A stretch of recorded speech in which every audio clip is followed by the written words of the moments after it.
I used push to pass at an unauthorized time twice on 2 different restarts. And there's really nothing else to it other than that. Those are the rules, and we did not adhere to them. I think it's, for me, what's really important about that too is, there's only one person sitting in the car. It's just me.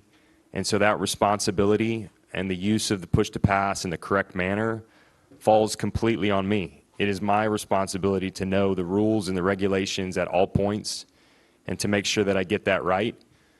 And with that regard, I failed my team miserably. It's like a complete failure from my side to get that right. It's my job as the leader of the 2-car to not make mistakes like that. You cannot make a mistake at this level in that situation. There's no room for it. There's no room for that type of mistake anywhere, or certainly not at the top level of motorsports. And I don't want to hide from that. It's, for me, it's an embarrassing situation to have to go through.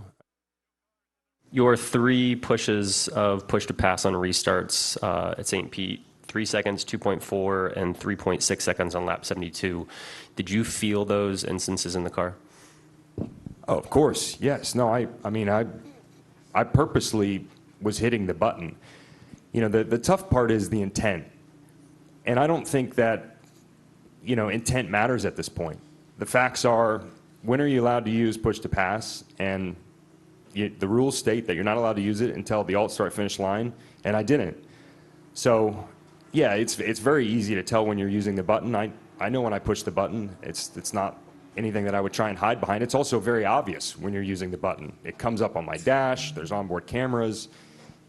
People see the telemetry updates. It's not something that you would hide from, and I'm not trying to hide from it. I know exactly when I push the button. So yeah, it's something you feel every single time. I don't know how you couldn't. It's a very obvious thing.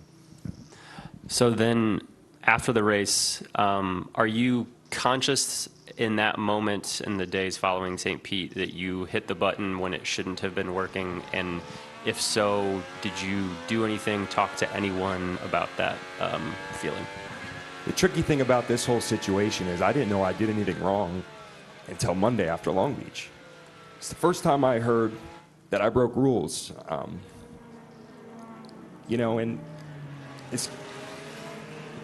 I knew if getting to this part was going to be difficult for me. You guys can call me every name in the book. You can call me incompetent. You can call me an idiot. Call me an asshole. Call me, stupid, whatever you want to call me. But I'm not a liar. And the story that I know, which is the truth, is almost too convenient to be believable. And so, to answer your question, no, I didn't leave St. Pete thinking we pulled something over on somebody. I didn't know that we did something wrong until this week. And then I've had to wrestle with the fact that, how do you explain a situation to people?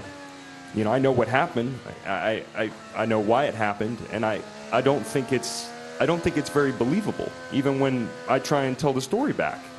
I don't think any of us believe it'll be believable to somebody, but it's the truth. The key difference on the 2-car, which is important to understand, is that somehow, some way, we convinced ourselves that there was a rule change to restart specifically with overtake usage. And you say, well, how do you come up with this? This never happened before. The only place that this got introduced was with the thermal exhibition race.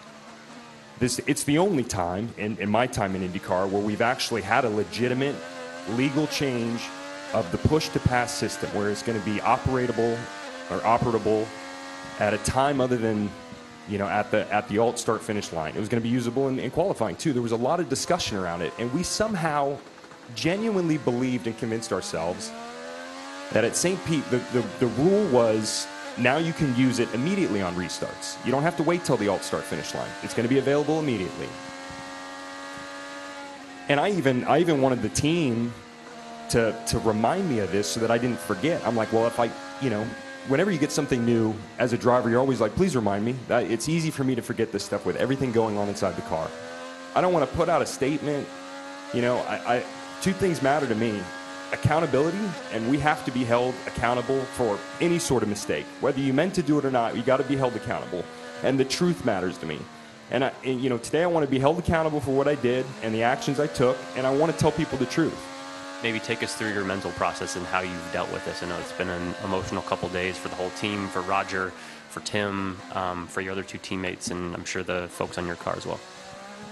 Yeah, it's been a weird week, a very weird week. You know, I learned about this on Monday. I stayed in California with my family. We were there till Wednesday.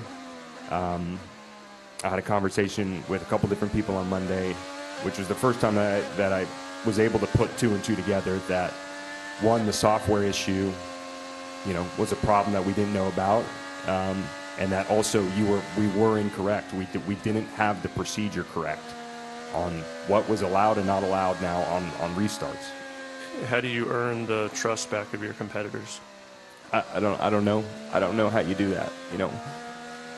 It's important to state, and I think it's the truth. I don't know that anybody is going to believe what I've told you here today, and that's okay. I mean, I think it's a crazy set of circumstances to try and, you know, just reason with. It's certainly not going to come from words. You know, I mean, it's just going to take, you know, repetitive action. That's all you can do, is just repetitive action, and hopefully, you know, I can stand on that in the future. So, you know, however long it takes or how many years, if I'm given the time, I'll just try and earn it through action.